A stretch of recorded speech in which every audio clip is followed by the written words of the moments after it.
चौथे अध्याय का महत्व।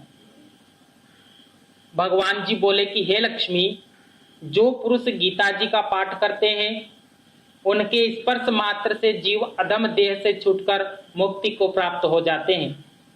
लक्ष्मी जी ने पूछा कि हे महाराज, गीता जी के पाठ करने वाले को स्पर्श कर कोई जीव मुक्त भी हुआ है? तब श्री भगवान जी ने कहा कि हे लक्ष्मी, तुमको मुक्त हुए की एक पुरातन कथा सुनाता हूं। भागीरथी गंगा जी के तट पर श्री काशी नगरी है। वहां एक वैष्णव भक्त रहता है।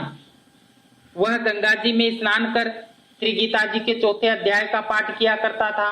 एक दिन वह साधु वन में गया।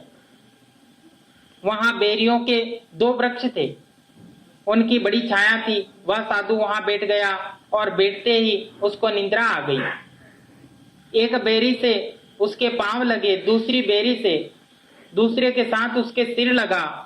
वे दोनों बेरियां आपस में कांप कर पृथ्वी पर गिर पड़ी। पत्ते उनके सूख गए। परमेश्वर के कहने से वह दोनों बेरियां ब्राह्मण के घर में जाकर पुत्रियों का जन्म हुआ। हे लक्ष्मी, बड़े उग्र पुण्यों पर मनुष्य देह Low battery, please charge. उन दोनों लड़कियों ने तपस्या करनी आरंभ की। जब वे दोनों बड़ी हुई तब उनके माता पिता ने कहा कि हे पुत्रियों, हम तुम्हारा विवाह करते हैं। तब उन दोनों ने माता पिता से कहा कि हम विवाह नहीं करेंगी। उनको अपने पिछले जन्म की खबर याद थी। वे सुंदर जाति में जन्मी। उन्होंने कहा कि मन में एक कामना है, परमेश्वर वह पूर्ण करे तो बहुत भली बात होगी। उनके मन में यही था कि वह साधु जिसके स्पर्श करने से हमारी अधम देह छूट गई, यह देह हमें मिली, वे मिले तो बहुत भली बात होगी। इतना विचार कर उन दोनों लड़कियों ने माता पिता से तीर्थ यात्रा करने की आज्ञा मांगी। तब माता पिता ने तीर्थ यात्रा की आज्ञा दी। कहा तुमको परमेश्वर की आज्ञा है। तब दोनों कन्याओं ने माता पिता के चरण की वंदना करके Low battery, please charge. वे काशी में पहुंची। वहां जाकर देखा कि वह तपस्वी बैठा है, जिसकी कृपा से वह बेरी की देह से छूट गई थी। तब दोनों कन्याओं ने चरण वंदना करके विनय किया कि हे संत जी, धन्य हो, आपने हमको कृतार्थ किया। तब उस तपस्वी ने कहा कि तुम कौन हो?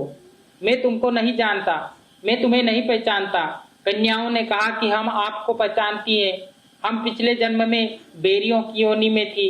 आप एक दिन वन में आए, आपको बहुत धूप लगी, बेरियों की छाया के तले आ बैठे। लेटने से एक बेरी के को आपके चरण लगे, दूसरी को आपका सिर लगा। उसी समय हम बेरी की देह से मुक्त हो गई। अब हमने ब्राह्मण के घर में जन्म लिया। ब्राह्मणी है, बड़ी सुखी है। तुम्हारी कृपा से हमारी गति हुई। तब तपस्वी ने कहा, मुझे इस बात की खबर नहीं थी। अब तुम Low battery, please charge. आज्ञा करो कि तुम्हारी क्या सेवा करूं। तब ब्रह्म रूप उत्तम जन्म श्री नारायण जी का मुख, जिसको पाकर हम देव देह पाई और सुखी हुए। तब उस तपस्वी ने, तुम ब्रह्म रूप उत्तम जन्म श्री नारायण जी का मुख हो। तब उन कन्याओं ने कहा कि हमको श्री गीता जी के चौथे अध्याय का फल दान करो, जिसको पाकर हम देव देह पाए और सुखी होवे। तब उस तपस्वी ने उनको चौथे अध्याय के पाठ का फल दिया।